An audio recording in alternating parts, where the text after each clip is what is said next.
తర్వాత వచ్చే వారం నుంచి మరొక పుస్తకాన్ని మనం ప్రారంభం చేయటానికి ప్రయత్నం చేద్దాం.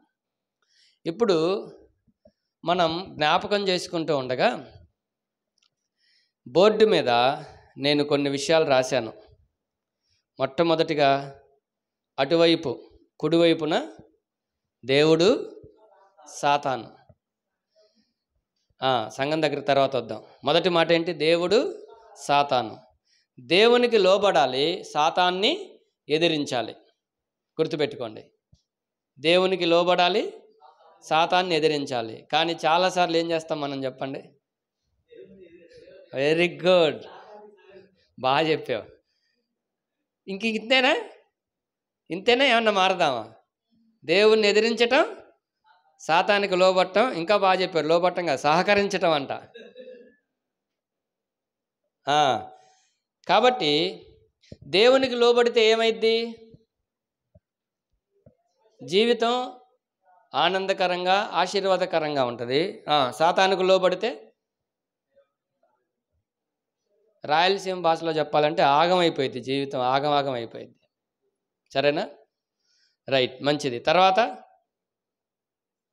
సంఘం, లోకం. ఇక్కడ మనం జ్ఞాపకం చేసుకుంటూ ఉండగా మనకి సంఘం ఉంది, అలాగే మన ముందు లోకం కూడా ఉంది. సంఘానికి వస్తే ఏంటి ప్రయోజనం? ఏంటి సంఘంలో ఉంటే ప్రయోజనం ఏంటి? లోకంలో ఉంటే ప్రయోజనం ఏంటి? సంఘంలో ఉంటే దేవునికి లేదా దేవుని సన్నిధికి దగ్గరగా ఉంటాం.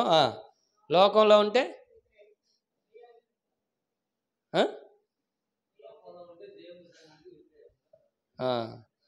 లోకంలో ఉంటే లోకానికి ఇక దగ్గర అయిపోయి లోకంలో ఉన్న వాటిని చేయటానికి అలవాటు పడిపోతాం అన్నమాట.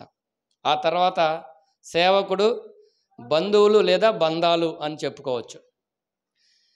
ఎవరిని వెంబడించాలి? మనం ఎవరిని వెంబడిస్తున్నాం? ఏంటి సేవకుడిని వెంబడిస్తే వచ్చేది ప్రయోజనం ఏంటి?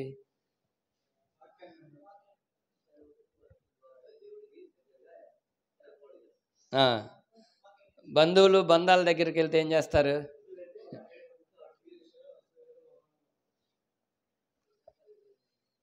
అలాగైతే ఇక్కడ మనం జ్ఞాపకం చేసుకుంటూ ఉండగా దేవుని పిల్లలంగా ఈ విషయాలు మనం ఆలోచన చేయాలి. ఆ తర్వాత ఇటువైపు మనం చూస్తే న్యాయాధిపతుల గ్రంథంలో మనకు కనపడేది ఏంటయ్యా అంటే, ఒకటి రక్షకుని యొక్క అవసరత ఈ న్యాయాధిపతుల గ్రంథం మనకు చూపిస్తుంది. న్యాయాధిపతులందరూ వస్తారు కదా, న్యాయాధిపతుల గురించి మాట్లాడుకుంటున్నప్పుడు దేవుడు ఒక పదం వాడేవాడు. ఆయన శత్రువులకు అప్పగించిన తర్వాత వారి చేతి నుంచి విడిపించడానికి దేవుడు వారి కోసం ఒక రక్షకుణ్ణి లేపాడు. అతన్ని న్యాయాధిపతి అని చెప్పాడు. అతని ద్వారా దేవుడు కార్యాలు జరిగించాడు. కాబట్టి ఈ న్యాయాధిపతుల గ్రంథం అంతా మనం ధ్యానం చేస్తే మనకి చెప్తున్నది ఏంటయ్యా ఈ పుస్తకం అంటే, మనిషికి రక్షకుడు కావాలి, రక్షకుడు కావాలి. దేవుడు కావాలి. యేసుక్రీస్తు గురించి రాయబడిన మాట ఏంటంటే ఆయన లోక రక్షకుడు అని. కాబట్టి ఆయన కావాలి. ఆ తర్వాత ఈ న్యాయాధిపతుల గ్రంథాన్ని మనం ధ్యానం చేస్తూ ఉన్నప్పుడు మరొక విషయం కూడా నాకు కనపడింది. అదేంటంటే విశ్వాసి బాధ్యత ఏంటో కూడా ఇక్కడ మనం చూస్తాం. కొంతమంది భక్తుల జీవితాలు, ఇందాక అన్న చెప్పినట్టు ఎవరు దెబోరా లాంటి వాళ్ళు, ఇంకా కొంతమందిని మనం చూస్తూ ఉన్నప్పుడు, భక్తుల జీవితాలు చూస్తూ ఉన్నప్పుడు విశ్వాసి యొక్క బాధ్యత ఏంటో ఈ న్యాయాధిపతుల గ్రంథం మనకి తెలియజేస్తుంది. ఆ తర్వాత అత్యంత ప్రాముఖ్యమైనది ఏంటయ్యా అంటే దేవుని ప్రేమ, క్షమాపణలు ఈ పుస్తకంలో మనం చూడగలం. ఒకవేళ దేవుడే గనక క్షమించకుండా ఉంటే, దేవుడే గనక కొంచెం తన హృదయాన్ని కఠినపరుచుకుంటే, ఎందుకు ఎన్నిసార్లు, ఒకసారా రెండుసార్లా, ఏంది ఇది, ఎన్నిసార్లు చెప్పాలి కదా? నేను మీకు 2-3 సార్లు చెప్పినా కానీ వినలేదనుకోండి, తర్వాత విసుగు పడతాను, కోపపడతాను, అవసరమైతే కొంచెం మిమ్మల్ని గట్టిగా మందలిస్తాను. దేవుడు కూడా చేస్తాడు అది. అయితే దేవునిలో ఉన్నటువంటి అద్భుతమైన మంచి లక్షణాలు ఏంటయ్యా అంటే ఆయన ప్రేమిస్తున్నాడు ఇశ్రాయేలీయుల్ని. ఆయనకి దూరం అయిపోయినా, ఆయనకి విరోధంగా జీవిస్తున్నా, ఆయన మాట వినకపోయినా, ఆయన్ని లెక్క చేయకపోయినా ఆయన మాత్రం ప్రేమిస్తూనే ఉన్నాడు. దేవుడు ప్రేమిస్తున్నాడు ఇశ్రాయేలు ప్రజల్ని అని చెప్పడానికి నిదర్శనం ఏంటయ్యా అంటే న్యాయాధిపతుల్ని మరలా లేపటం, పుట్టించటం. రెండవది, ప్రేమించటమే కాదు, వాళ్ళని క్షమిస్తున్నాడు కూడా. తప్పు చేసినప్పుడు, శత్రువుల చేతికి అప్పగించబడినప్పుడు వాళ్ళు ప్రార్థన చేస్తే ఎన్నిసార్లు చెప్పాలరా, మీకు బుద్ధి లేదా అనాలి. సహజంగా అయితే అంటాం మనం. అయితే మీ సంగతి ఏమో, నేనైతే అంటాను. కానీ దేవుడు మాత్రం ఎన్నిసార్లు తప్పిపోతున్నారో దేవుడు క్షమిస్తున్నాడు. కాబట్టి ఆయన ప్రేమని, ఆయన క్షమాపణని బైబిల్ మొత్తంలో చూడగలం, న్యాయాధిపతుల్లో ఎక్కువగా చూడగలం. మంచిది. ఈ న్యాయాధిపతుల గ్రంథాన్ని గురించి మనం ఆలోచిస్తూ ఉండగా ఒక 5 మాటలు ఇందులోంచి నేను మీకు జ్ఞాపకం చేసి ఈరోజు నేను ఈ న్యాయాధిపతుల గ్రంథాన్ని ముగించడానికి ప్రయత్నం చేస్తాను. ఈ న్యాయాధిపతుల గ్రంథం అంతా ధ్యానం చేస్తున్నప్పుడు నాకేమనిపించిందంటే, జీవితం ఒక పోరాటం. జీవితం ఒక పోరాటం. న్యాయాధిపతుల గ్రంథంలో ఎక్కువగా జరిగిందేంటి? పోరాడుతూ ఉన్నారు, శత్రువులతో పోరాడుతూ ఉన్నారు, శరీరంతో పోరాడుతూ ఉన్నారు, పాపంతో పోరాడుతూ ఉన్నారు, ఆ లోకంలో ఉన్న ఆశలతో పోరాడుతూ ఉన్నారు. పోరాటం జీవితం అంటే. అయితే ఈ పోరాటంలో కొంతమంది బలహీన పడిపోతారు, కొంతమంది అలిసిపోతారు. అందుకని అక్కడ ఏమి రాయబడిందంటే, జీవితం పోరాటం అయితే అలసిపోకూడదు, ఆగిపోకూడదు, పోరాడుతూనే ఉండాలి, పోరాడుతూనే ఉండాలి. అందుకనే యోబు గ్రంథం 7వ అధ్యాయం 1వ వచనంలో ఇలా ఉంటుంది. ఒకసారి చూడండి. యోబు గ్రంథం 1వ అధ్యాయం 7వ వచనం. యోబు గ్రంథం 7:1.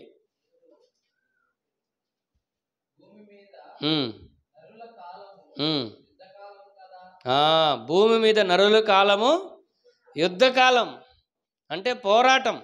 అందుకని నేను ఎప్పుడు జ్ఞాపకం చేస్తాను, మనము క్రైస్తవుడు లేదా దేవుని యందు విశ్వాసం ఉంచిన వారు రణస్థలంలో ఉన్నారు, ఆట స్థలంలో కాదు. ఇంగ్లీష్లో చెప్పాలంటే బ్యాటిల్ గ్రౌండ్లో ఉన్నాం, ప్లే గ్రౌండ్లో కాదు. ఓకేనా? అలాగైతే రణస్థలంలో ఉన్నాం, ఆట స్థలంలో కాదు. రణస్థలం అంటే తెలుసు కదా, యుద్ధ భూమిలో ఉన్నాం. అలాగైతే యుద్ధ భూమిలో ఉన్న మనం ఎలా ఉండాలి చెప్పండి? అలసిపోకూడదు, పోరాడుతూనే ఉండాలి శత్రువుతో. యుద్ధ భూమిలోకి వెళ్ళకూడదు, వెళ్ళిన తర్వాత ఇంకా వెనక తిరగకూడదు. అందుకనే ఒకవేళ ఇలాంటి పరిస్థితుల్లో, ఇలాంటి యుద్ధానికి వెళ్ళి వెనక్కి తిరిగి వస్తే ఆ వ్యక్తిని ఏమంటారు? యుద్ధానికి వెళ్ళి భయపడి వాళ్ళని చూసి, శత్రువులని, ఆయుధాలను చూసి వామ్మో అని వెనక్కి వెళ్ళిపోయారు అనుకోండి, ఏమంటారు? పిరికోడు అంటారు. ఇంకా చెప్పండి. రెండు ఒకటేలే. చేతగానోడు అంటారు. పిరికోడన్నా భయపడన్నా ఒకటే. చేతగానోడా, బయటకు వచ్చావేంట్రా యుద్ధానికి వెళ్ళి మళ్ళీ అంటారు. ఇంకొక మాట చెప్పండి. పిరికోడు అంటారు, చేతగానోడు అంటారు, ఇంకా అంత పెద్ద పెద్ద మాట్లాడద్దులే. ఏమంటారు? నపుంసకుడు ఎక్కడంటారు? యుద్ధం దగ్గర. దాని గురించి అవసరమా చెప్పు? అది వేరు, ఆ సమయం, ఆ సందర్భం వేరు. సరే, మూడోదేంటి? పనికిరానాడు. 1 పిరికోడు, 2 చేతగానోడు, 3 పనికిరానోడు. ఇది ఎవరి ఇది ఎవరి గురించో అనుకొని చెబుతున్నాం. ఇవన్నీ మనల్ని అంటారు. ఎప్పుడు? దేవుని దగ్గరికి వచ్చి దేవుని గురించి విని తెలుసుకొని మరలా వెనక్కి తిరిగితే, మరలా లోకంలోకి వెళ్తే, మరలా పాపంలోకి వెళ్తే పిరికోడా, పనికిమాలినోడా, చేతగానోడా అని అనాల్సి వస్తుంది. ఓకేనా? కాబట్టి జాగ్రత్తగా ఉండాలి మనం ఈ విషయంలో. సమస్యలు వస్తాయి. దేవుని సన్నిధికి వచ్చిన తర్వాత జీవితం అంతా సాఫీగా ఉంటుంది, ఏ బాధ ఉండదు, ఏ కష్టం ఉండదు, దుఃఖమే ఉండదు మీకు. ఇలా బైబిల్ చెప్పట్లా. కొంతమంది బోధకులు చెప్తున్నారులే కానీ బైబిల్ చెప్పట్లా. బైబిల్ ఏం చెప్తుందయ్యా అంటే, నన్ను వెంబడించేవాడు తనను తాను ఉపేక్షించుకోవాలి. ఇక అంటే దాన్ని వాడుక భాషలో చెప్పాలంటే తనను తాను కాదనుకోవాలి. ఆ తర్వాత ప్రతిదినము తన సిలువనెత్తుకొని నన్ను వెంబడించాలి. సిలువ శ్రమల్ని చూపిస్తుంది. కాబట్టి ఖచ్చితంగా శ్రమలు, నిందలు, కష్టాలు, బాధలు ఉంటాయి. శ్రమలు రాగా నలిసిపోకూడదు, ఇంకెందుకు లేని ఆగిపోకూడదు, నా వల్ల కాదని పోరాడుతూనే ఉండాలి. ఒకవేళ పోరాడి యుద్ధంలో చచ్చిపోయాడు అనుకోండి, అతన్ని ఏమంటారు? అమరవీరుడు అంటారు కదా. అలాగైతే యుద్ధ రంగంలో చచ్చిపోయినా పర్వాలేదు కానీ అక్కడి నుంచి వెనుదిరిగి రాకూడదు. వస్తే ఇంక అతన్ని ఎవరు పట్టించుకోరు.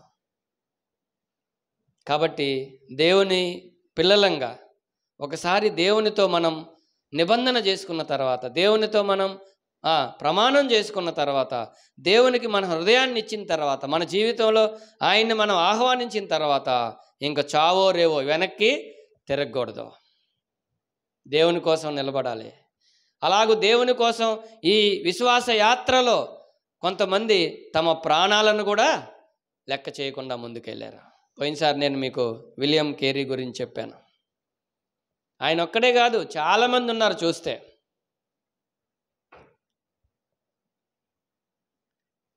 ఇప్పుడు ఇది మనం ఎక్కడ చూడగలమంటే, గిద్యోను ఎక్కడో దాక్కొని ఉన్నాడు. అక్కడికి వెళ్ళి దేవదూత అతన్ని ఎక్కడికి తీసుకొచ్చాడు? యుద్ధం చేయటానికి పరాక్రమము గల బలాఢ్యుడా అని. నేనెందుకు పనికిరాను, నా వల్ల ఏం కాదని భయపడి శత్రువులకి దాక్కొని గానుగు చాటున గోధుమలు దుల్లు కొట్టుకుంటా ఉంటే దేవుడు అన్నాడు తన దూతను పంపించి, నువ్వు పరాక్రమము గల బలాఢ్యుడవు. మనం బలహీనపడినప్పుడు, మనం భయపడతా ఉన్నప్పుడు, మనం అలసిపోతూ ఉన్నప్పుడు దేవుడు తన వాక్యం ద్వారా లేదా తన పిల్లల ద్వారా ఆయన మనల్ని ప్రోత్సహించి బలపరిచి కదా తన పనిలో ఆయన వాడుకోవాలని ఇష్టపడుతున్నాడు. రెండో మాట దగ్గరికి వెళ్దాం. రెండో మాట ఏంటయ్యా అంటే, ఈ న్యాయాధిపతుల గ్రంథాన్ని మనం చదువుతూ ఉన్నప్పుడు మనము తప్పిపోయే అవకాశం ఉన్నది. కాబట్టి నిర్లక్ష్యంగా ఉండకూడదు. నేను బాగానే ఉన్నాను, నేను ప్రార్థన చేసుకుంటున్నాను, వాక్యం చదువుతున్నాను, దేవుని సన్నిధికి వస్తున్నాను, పరిచర్య చేస్తున్నాను, ఇంకా ఇట్లా అనుకొని మనం గనక నిర్లక్ష్యంగా ఉంటే మనం నష్టపోతాం. మానవ నైజం ఏంటయ్యా అంటే తప్పిపోయే అవకాశం ఉంది, తప్పిపోయే ప్రమాదం ఉంది. కాబట్టి మనం నిర్లక్ష్యంగా ఉండకూడదు, చాలా జాగ్రత్తగా ఉండాలి, మెలకువగా ఉండాలి. అవునా? ప్రతిరోజు దేవుని మీద ఆధారపడుతూ మనం ఉండాలి. దేవుడు కొన్నిసార్లు మనకి కొన్ని విషయాలు నేర్పిస్తాడు, కానీ మనం ఒప్పుకోం. ఉదాహరణకి ప్రభు అన్నాడు, నన్ను వచ్చి పట్టుకొని వెళ్తారు వాళ్ళు, అప్పుడు మీరందరూ చెదిరిపోతారు, కాపరిని కొడితే గొర్రెలన్నీ చెదిరిపోయినట్టుగా చెదిరిపోతారు అంటే వెంటనే పేతురు వెంటనే ఏమన్నాడు? ప్రభువా, వీళ్ళందరూ వెళ్ళిపోయినా సరే నేను మాత్రం నిన్ను విడిచిపెట్టను. అవునా అని ఆయన అన్నాడు. ఈ రాత్రే నీవు నన్ను ఎరగనని ఒకసారి కాదు, 2 సార్లు కాదు, 3 సార్లు చెప్తావు. నువ్వు 3 సార్లు చెప్పిందా కోడి కూయదని చెప్తాడు. ఒప్పుకోడే. 2వ సారి చెప్పినా కూడా ఏం మాట్లాడుతున్నావు ప్రభా, నీకోసం చచ్చిపోవటానికైనా నేను వెనకాడను అన్నాడు. చచ్చిపోయాడా? చెప్పండి. ఒకవేళ నేను ఆయన శిష్యుడిని అంటే ఈయన కూడా చంపేస్తారని భయపడి ఆయన ఏం చేశాడు అంటే, దేవునికి ముందే తెలుసు మనం తప్పిపోతామని. కాబట్టి దేవుడు తన వాక్యం ద్వారా మనల్ని హెచ్చరిస్తూ ఉన్నప్పుడు ఎవరు కూడా నిర్లక్ష్యంగా ఉండొద్దు. విశ్వాస జీవితంలో నిర్లక్ష్యం అనేది చాలా పెద్ద ప్రమాదాన్ని తెచ్చిపెడుతుంది. నేను ఎప్పుడు జ్ఞాపకం చేస్తూ ఉంటాను, ఈరోజు బాగానే ఉన్నాం, రేపు ఉంటామని గ్యారంటీ లేదు. అందుకనే ఏ రోజు కీడు ఆ రోజు చాలన్నాడు ఆయన. రేపటి గురించి తెలియదు అసలు మనకి. కాబట్టి మనం కొంచెం జాగ్రత్తగా ఉండాలి, నిర్లక్ష్యంగా ఉండకూడదు. మూడవదిగా, ఈ న్యాయాధిపతుల గ్రంథాన్ని మనం చూస్తున్నప్పుడు ఈ పుస్తకం లేదా ఈ గ్రంథం మనకు తెలియజేసేది ఏంటయ్యా అంటే, శత్రువు ఉన్నాడు. ఎవరున్నారు? శత్రువు ఉన్నాడు. కాబట్టి మనం ఎలా ఉండాలి? బలంగా ఉండాలి, వివేకంగా ఉండాలి. యుద్ధంలో బలం ఉండి వివేకం లేదనుకోండి,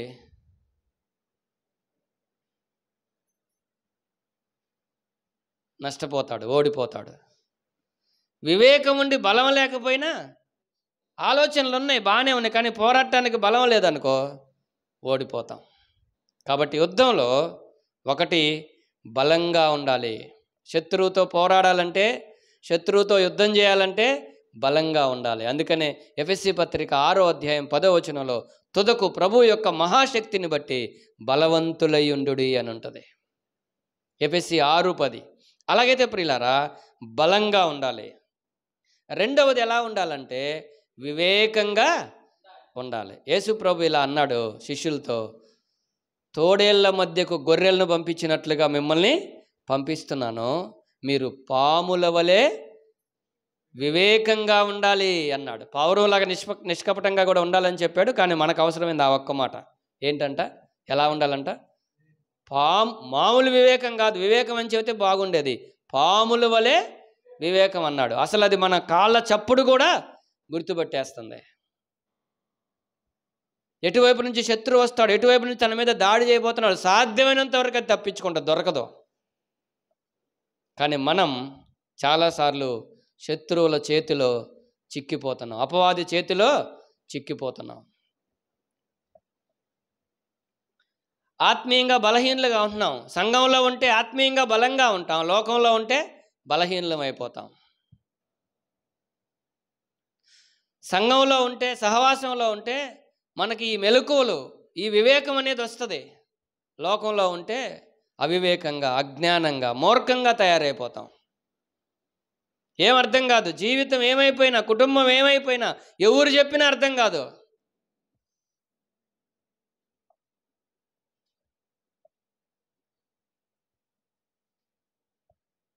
తప్పిపోయే ప్రమాదం దగ్గర యాకోబు పత్రిక 3:2 రాసుకోండి. మనం అనేక విషయాల్లో తప్పిపోతున్నాం అని చెప్పుకున్నాం కదా, 3:2 కూడా రాసుకోండి. ఇప్పుడు ఈ వివేకం లేదా బలం దగ్గర ఇద్దరు పేర్లు రాశాను అక్కడ. ఎవరు వాళ్ళు? ఒకటి గిద్యోను, రెండోది యెఫ్తా. వీళ్ళు శత్రువులతో వ్యవహరించిన విధానం కదా చాలా విశేషమైంది. గిద్యోను యుద్ధం కానీ, యెఫ్తా యుద్ధం కానీ మిగతా వాళ్ళు కూడా చేశారు, కానీ ఎందుకో ఇది కొంచెం ప్రత్యేకం అనిపించింది నాకు. వీళ్ళిద్దరి గురించి రాయబడిన మాట ఏంటంటే, పరాక్రమము గల బలాఢ్యులు. ఆత్మీయంగా బలంగా ఉండాలి. మనల్ని బలహీనపరచడానికి ప్రయత్నాలు జరుగుతాయి, కానీ మనం దేవుని వాక్యాన్ని బట్టి, ప్రార్థనను బట్టి మనం ఎప్పటికప్పుడు ఏం చేయాలి? బలం తెచ్చుకోవాలి. అలాగే వివేకంగా ప్రవర్తించాలి. అది గిద్యోను గురించి 6లో, యెఫ్తా గురించి 11వ అధ్యాయంలో మనం చూస్తాం. ఆ తర్వాత ఈ న్యాయాధిపతుల గ్రంథాన్ని ధ్యానం చేస్తూ ఉన్నప్పుడు మనకు అర్థమయ్యే మరొక విషయం ఏంటయ్యా అంటే, తప్పు చేస్తే శిక్షించే దేవుడు ఉన్నాడు. తప్పు చేస్తే శిక్షించే దేవుడు ఉన్నాడు. కాబట్టి ఏం చేయాలి? భయంతో బ్రతకాలి. ఒకసారి 13:1 చదువుతారా? న్యాయాధిపతుల గ్రంథం 13:1.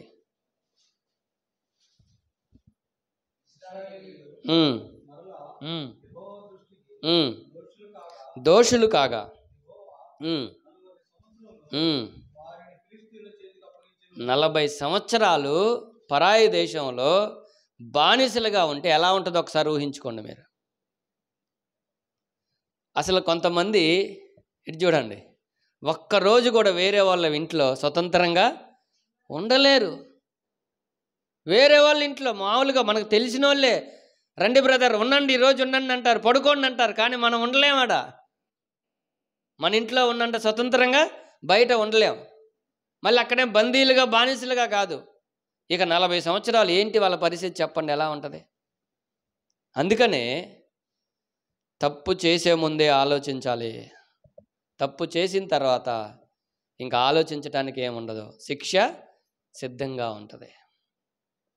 కాబట్టి తప్పు చేస్తే దేవుడు శిక్షిస్తాడు అనే భయం ఉండాలి మనకి. భయం ఉంటే మనం పాపం చేయలేం. సహజంగా తప్పులు చేసే వాళ్ళు ఏం చేస్తారంటే అటు ఇటు చూస్తూ ఉంటారు, ఎవరన్నా ఉన్నారా అని. ఎందుకు? వాళ్ళు చూస్తే దొరికిపోతామని. కానీ ఎవరు చూస్తున్నారు? గతంలో కూడా చెప్పినట్టున్నాను, ఒక తండ్రి ఒక కొడుకు కొబ్బరి బొండాలు దొంగతనం చేయడానికి వెళ్ళారు. ఏంటి, రకరకాల దొంగలు ఉంటారులేండి. ఆ తండ్రి కొబ్బరి బొండాల చెట్టు ఎక్కుతా కొడుకుని కింద కాపలా పెట్టాడు, ఒరే ఎవరన్నా వస్తారేమో చూస్తూ ఉండరా అని. పైకి వెళ్ళాడు, అంతా రెడీ చేసుకున్నాడు, ఆ కత్తి తీసుకున్నాడు కొబ్బరి బొండా కొయ్యటానికి. నానా చూస్తున్నాడు నానా అనేసరికి ఒక్క దెబ్బకి ఆయన గుండె జారిపోయి ఎవరు వస్తున్నారు అనుకొని జర్ర నా చెట్టు మించి జారి, ఎవరు చూస్తున్నారా అంటే దేవుడు చూస్తున్నాడు నానా అన్నాడంట.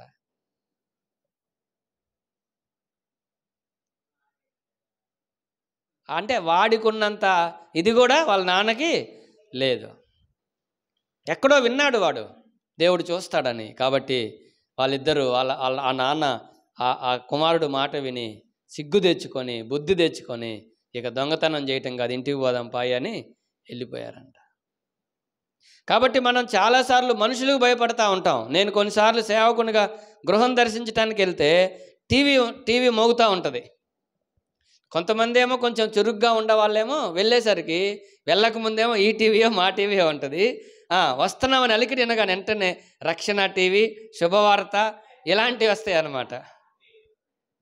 పాపం కొంతమంది అవివేకంగా ఉంటారు, వాళ్ళు ఏ ఛానల్ చూస్తున్నారు ఇంకా అదే ఉంటుంది. తర్వాత మేము వెళ్ళి కొద్దిగా అది ఆపండి అమ్మంటే ఊరు నిజమే కదా అని అప్పుడు ఆపుతారు.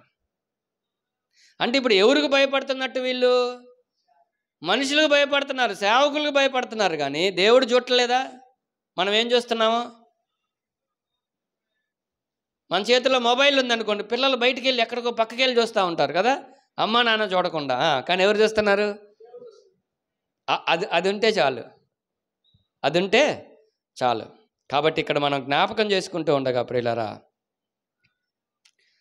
తప్పు చేయటానికి మనం భయపడాలి,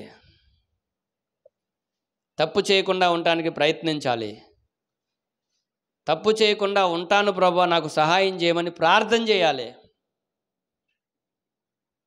దేవుడు తప్పకుండా కృప చూపిస్తాడు. కొంతమంది తప్పులు చేసి ఎంత భయంకరమైన శిక్షలు అనుభవిస్తున్నారంటే అటు బైబిల్లో మనం చూస్తాము, బయట కూడా చూస్తాం. తలబట్టుకుంటున్నారు, అర్థం కావట్లా, పిచ్చెక్కుతుంది, పరిష్కారం దొరకట్లా.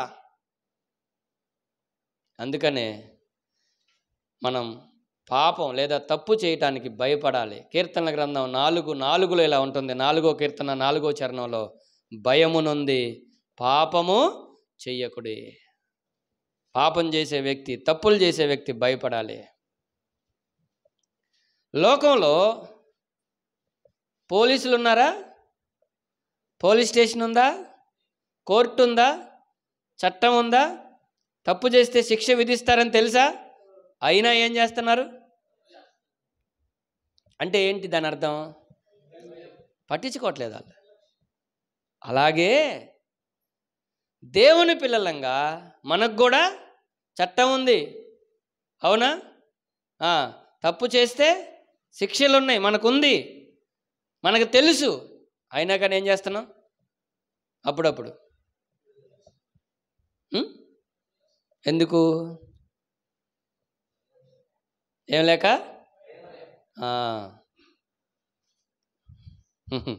మంచిది. చివరి మాట దగ్గరికి వెళ్ళి మనం ముగింపు చేసుకుందాం. ఈ పుస్తకం ఎలా ముగించబడిద్దంటే, చదువుతారు ఒకసారి 21వ అధ్యాయం 25వ వచనం.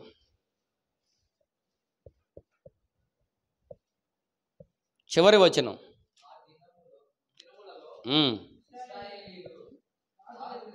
ఇశ్రాయేలీయులు రాజులేడా?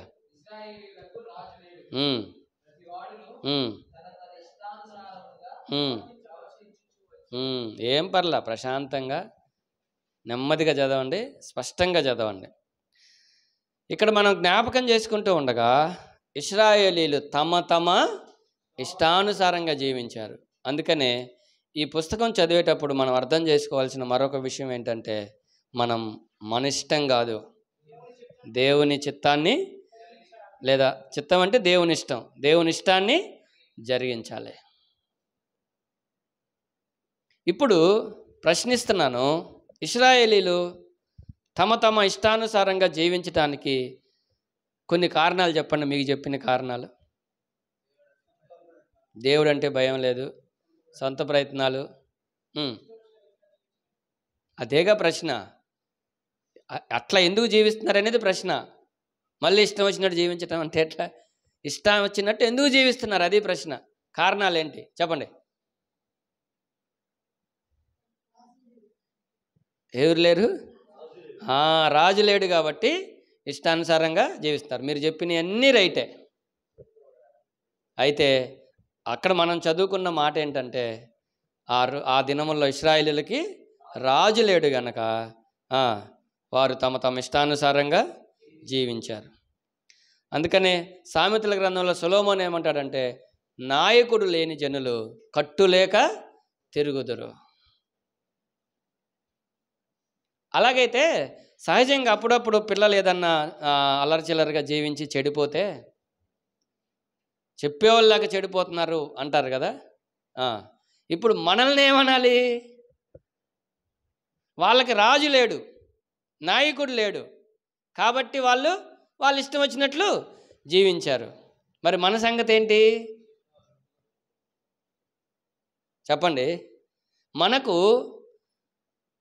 2 కాపరులు ఉన్నారు, 2 నాయకులు ఉన్నారు, 2 అంతల బోధ మనకు అందుతూ ఉంది. అయినా కానీ మనం ఏం చేస్తున్నాం? చెడిపోతున్నాం. ఇందాక తమ్ముడు ఒక పాట పాడాడు, మీరు గమనించారు లేదో. అందులో ఒక వచనం నాకు బాగా ఇష్టం. ఎరిగి ఎరిగి నే చెడిపోతిని, యేసుని గాయము రేపితిని. తెలియ కాదు, తెలిసే ఏం చేస్తున్నాం? చెడిపోతున్నాం. మనం చెడిపోవటం అలా పెడితే, మనం తెలిసి తప్పు చేస్తే దేవుని గాయాలు రేపుతున్నట్లు. ఆయన మన కోసం ఆల్రెడీ సిలువలో గాయపరచబడ్డాడు, ఘోరమైన శాపగ్రస్తమైన మరణాన్ని అనుభవించాడు.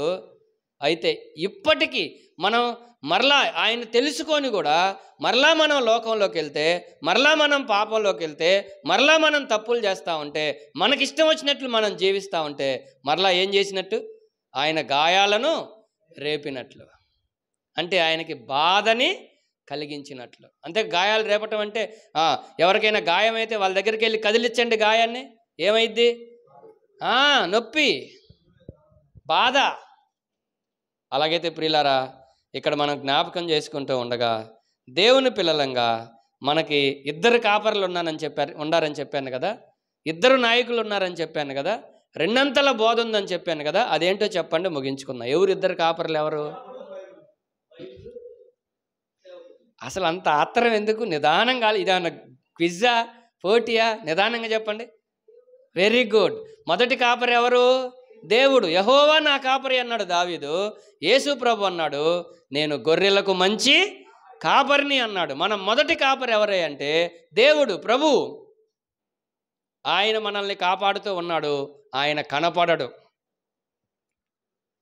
కనపడే కాపరి కూడా ఉన్నాడు సంఘంలో, మనల్ని నడిపించడానికి, మనల్ని బోధించడానికి, మనల్ని క్రమపరచడానికి కదా ఉన్నాడు. ఒక పక్కన ఆయన ఉన్నాడు, ఇంకో పక్కన ఈయనున్నాడు. ఇద్దరున్నా కూడా మారట్లేదు, మాట వినట్లేదు, దారిలోకి రావట్లేదు.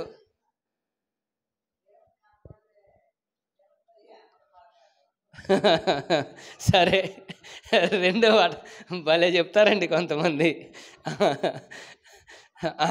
రెండోది ఏంటయ్యా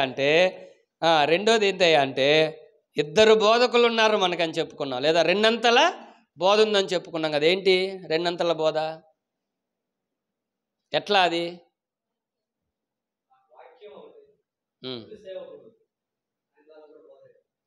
సో వాక్యాన్ని చదువుతున్నప్పుడు మనతో దేవుడు నేరుగా బోధిస్తాడు, మనకి నేర్పిస్తాడు.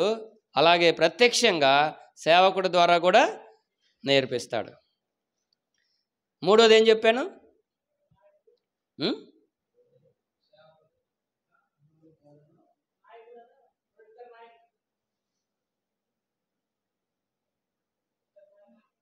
అదే అని చెప్పింది.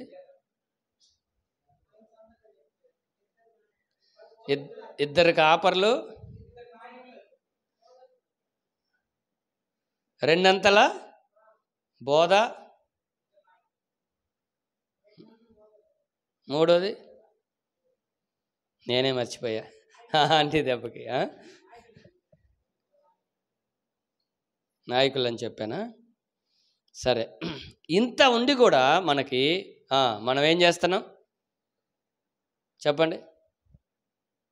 ఏం చేస్తున్నాం మనం? చెప్పమంటారు ఏం చేస్తున్నామా? మనకి ఇష్టం వచ్చినట్టు బ్రతుకుతున్నాం. అదే ఈ పుస్తకం ముగిస్తుంది ఏంటంటే, మీ ఇష్టం వచ్చినట్టు మీరు బ్రతుకుతున్నారు. నిజంగా దేవుడు ఎంత బాధపడుతున్నాడో, మన గురించి దేవుడు ఎంత ఆలోచిస్తున్నాడో మనం అర్థం చేసుకోకుండా మన సొంత ఇష్టాలని, మన స్వార్థాన్ని, మన సుఖాన్ని కదా, మన సంతోషాన్ని మనం చూసుకుంటున్నాం. దేవుని గురించి మనం ఆలోచించట్లేదు. పౌలు తిమోతికి రాస్తూ, ఫిలిప్పీలకు రాస్తూ తిమోతి గురించి ఒక మంచి మాట రాస్తాడు. ఫిలిప్పీ పత్రిక 2వ అధ్యాయం 20-21 వచనాలు మనం చదివితే, అందరూ తమ తమ సొంత కార్యములనే చూచుకొనుచున్నారు కానీ యేసుక్రీస్తు కార్యములను చూడరు. అయితే మీరు తిమోతి గురించి ఎరుగుదురు, అతడు తన తండ్రికి సొంత కుమారుడు ఎలాగో సేవ చేస్తాడో అలా నాతో పరిచర్యలో దేవుని పనిలో ఎంతగానో సహకరిస్తున్నాడు అని చెప్తాడు. కాబట్టి ప్రియులారా, ఇక్కడ మనం జ్ఞాపకం చేసుకుంటూ ఉండగా దేవుని పిల్లలంగా ఈ విషయంలో మనం చాలా ఆలోచన చేయాలి, మార్పు చెందాలి. అలాగైతే ఈ పుస్తకాల్లో మనం జ్ఞాపకం చేసుకున్న 5 మాటలు ఏంటి? టగటగా చెప్పండి. జీవితం అనేది పోరాటం, అంతే, పోరాడాల్సిందే. నీతిమంతుడు సింహం వలె ధైర్యంగా ఉంటాడని ఉంది. భయపడటం, పారిపోవటం, ఏంది నాకు ఈ జీవితం, ఇక నేను బ్రతకను, నేను చచ్చిపోతాను, నేను భరించలేను, ఇల్లు వదిలిపెట్టి వెళ్తాను, ఇలాంటి పిచ్చి పిచ్చి మాటలు మాట్లాడకూడదు. అది లోకస్తులు, అవిశ్వాసులు మాట్లాడేవి అవి. కానీ దేవుని పిల్లలంగా మనం ధైర్యంగా ముందుకెళ్ళాలి. తర్వాత రెండోది, తప్పిపోకుండా జాగ్రత్తగా చూసుకోవాలి. యాకోబు 3:2 అంటాడు, మనం అనేక విషయాల్లో తప్పిపోతున్నాం. మూడోది ఏంటి?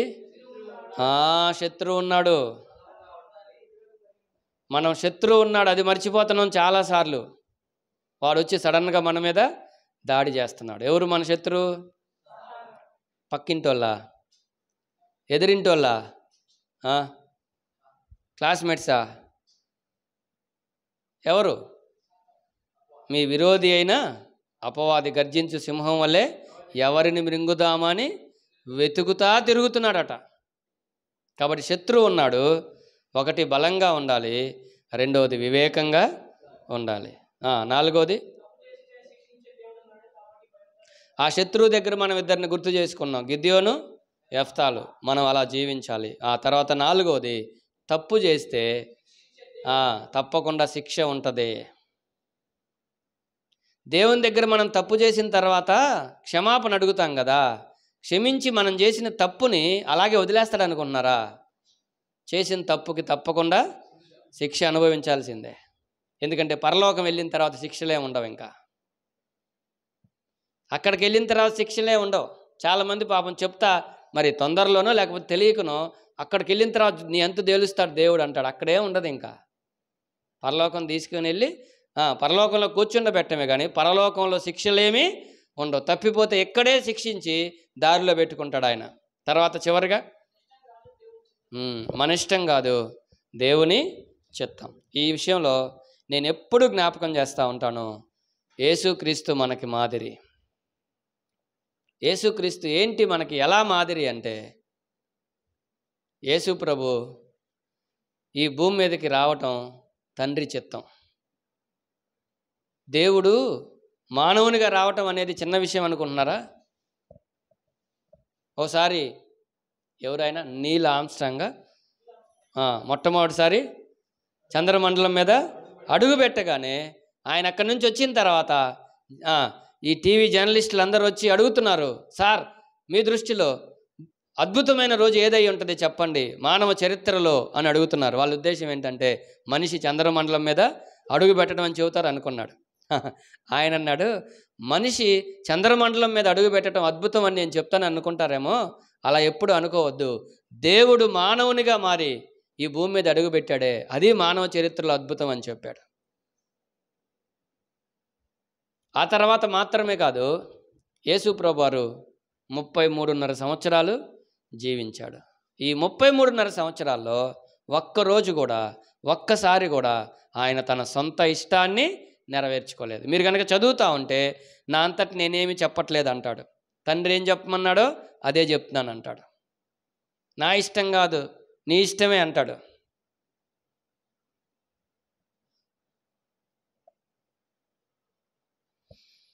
ఆహారం దగ్గర అన్ని విషయాల్లో చెప్పుకుంటా వస్తే అయితే వీటన్నిటినీ ఇంచుమించుగా మనం కూడా దగ్గరగా అటో ఇటోగా చేయొచ్చు, కానీ ఒక విషయం దగ్గర మాత్రం కష్టం. అదేంటి అంటే మరణం దగ్గర తండ్రి చిత్తాన్ని జరిగించిన వాడు ప్రభు.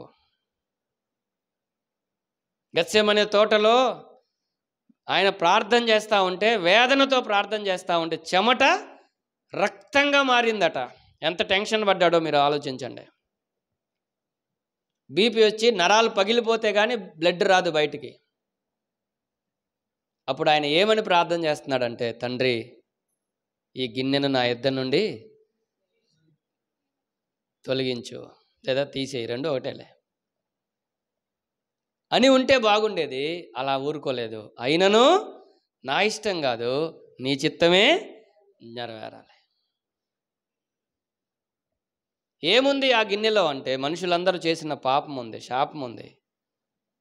ఇప్పుడు ఆయన తన భుజాల మీద మోసుకుంటూ వెళ్ళాలి, దాన్ని భరించాలి, దాన్ని మొయ్యాలి.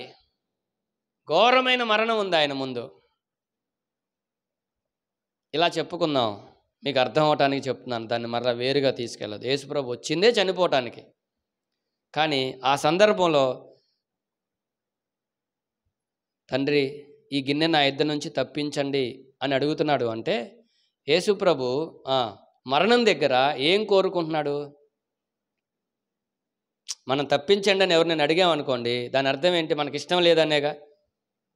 ఇప్పించండి అంటే ఇష్టపూర్వకంగా వెళ్ళినట్టు. ఏదైనా ఏమండి ఇది ఏదో తప్పిపోయేటట్టు చూడండి, ఇది నా మీదకి రాకుండా చూడండి అంటే మనకి ఇష్టం లేదనే కదా మరణించడానికి. కానీ తండ్రి చిత్తం ఏంటంటే యేసు ప్రభు సర్వ మానవ పాప పరిహారార్థం నిమిత్తమై సిలువలో శాపగ్రస్తమైన మరణాన్ని అనుభవించాల్సిందే.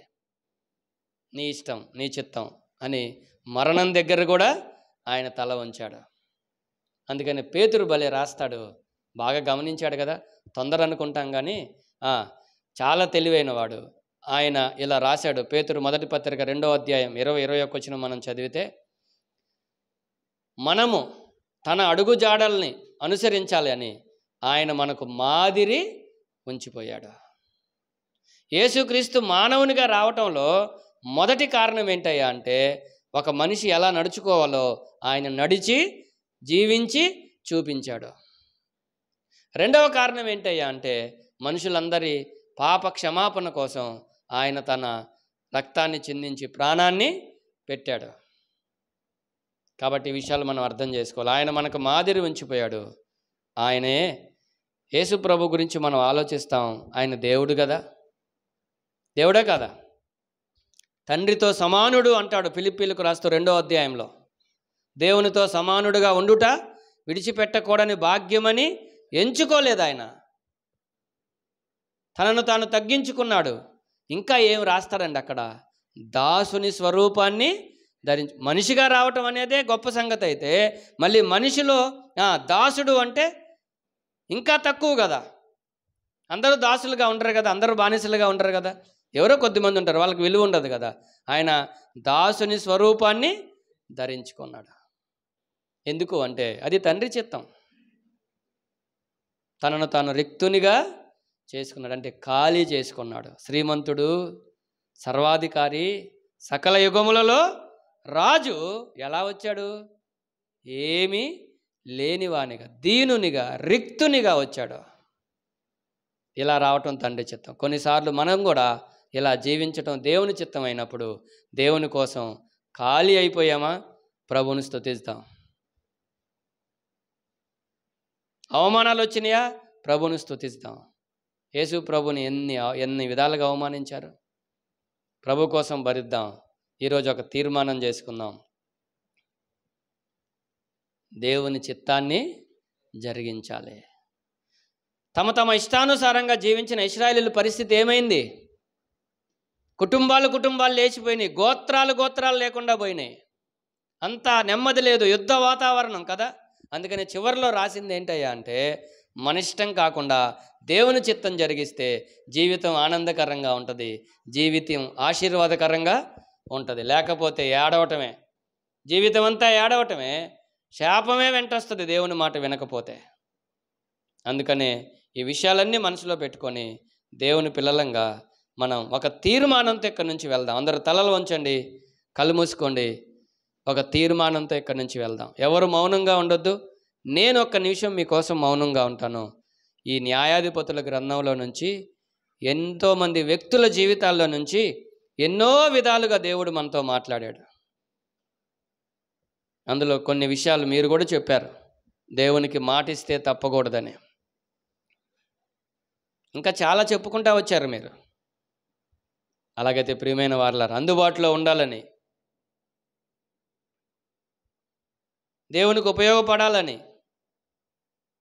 మరి ఏంటి పరిస్థితి? ఊరకు చెప్పుకొని వెళ్ళిపోవటమేనా? ఆలోచన చేద్దాం. దేవుడు ఉన్నాడు, సాతాను ఉన్నాడు, లోకం ఉంది, సంఘం ఉంది, సేవకుడు ఉన్నాడు, అటువైపు రకరకాల సంబంధాలు, బంధువులు, బంధుత్వాలు ఉన్నాయి. ఎటువైపు దేనికి మన ప్రాధాన్యత?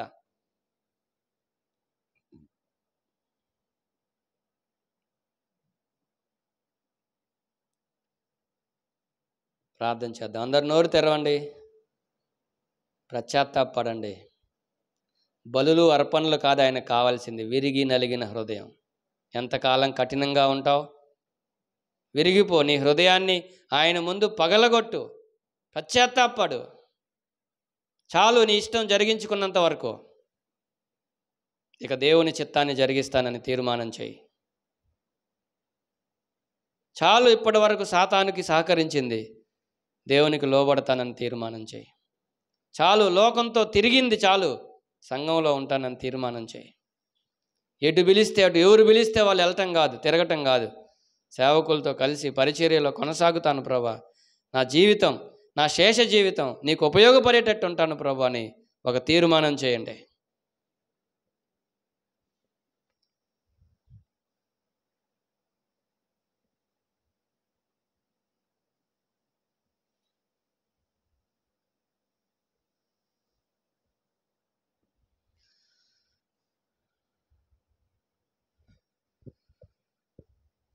అందరం అలాగే ప్రార్థన చేస్తూ ఉందాం, పశ్చాత్తాపడదాం,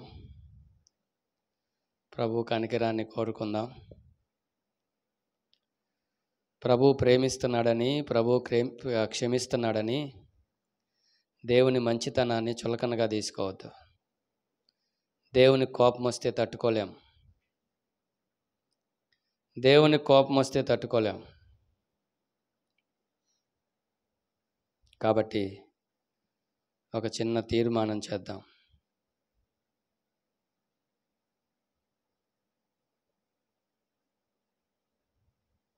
ప్రభా, ఇప్పటివరకు ఏదో నా ఇష్టానుసారంగా జీవించాను, నీ ఇష్టాన్ని జరిగిస్తాను, నీ చిత్తాన్ని జరిగిస్తానని ప్రార్థన చేద్దాం.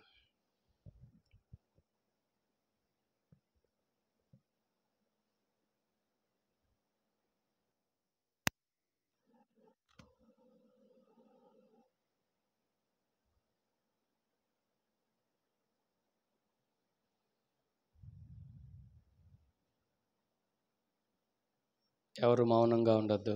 దయచేసి అందరూ నోరు తెరిచి ప్రార్థన. ఈరోజు మనం ఇలా ఉండటానికి, మన కుటుంబం ఇలా ఉండటానికి కారణం మనం కాదా? ఎందుకు ఎప్పుడు ఎవరినో మనం అనుకుంటున్నాం? నేనే కారణం, నా అవిధేయతే కారణం, నా పాపమే కారణం. నన్ను క్షమించయ్యా, నన్ను బలపరచయ్యా, విశ్వాసంలో తప్పిపోతున్నాను, దయచేసి నన్ను బలపరచు ప్రభువా, నన్ను స్థిరపరచయ్యా, నీ కొరకు నమ్మకంగా జీవించడానికి కృప చూపించయ్యా అని మనం ప్రభువుని అడుగుదాం.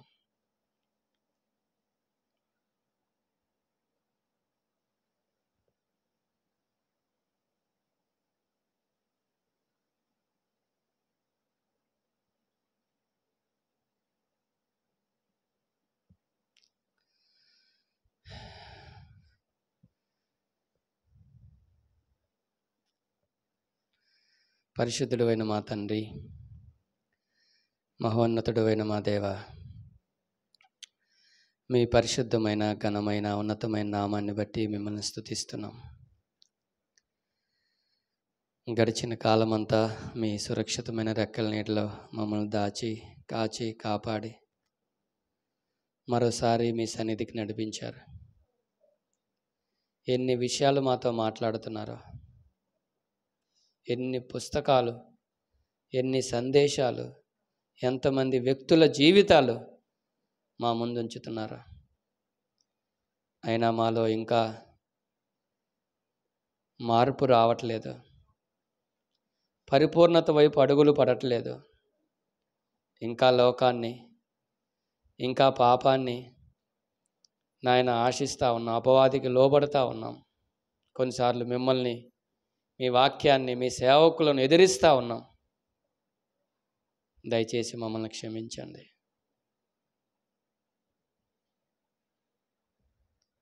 మా ఇష్టం, మా ఇష్టం, ఇంట్లో మా ఇష్టం, ఎక్కడికి వెళ్ళినా నా ఇష్టం, నా ఇష్టం అయిపోయింది. నీ ఇష్టం జరిగించటానికి కృప చూపించండి.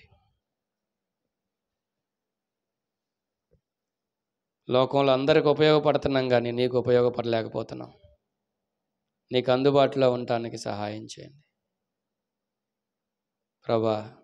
న్యాయాధిపతుల గ్రంథంలో నుంచి అనేక విషయాలు మాతో మాట్లాడారు.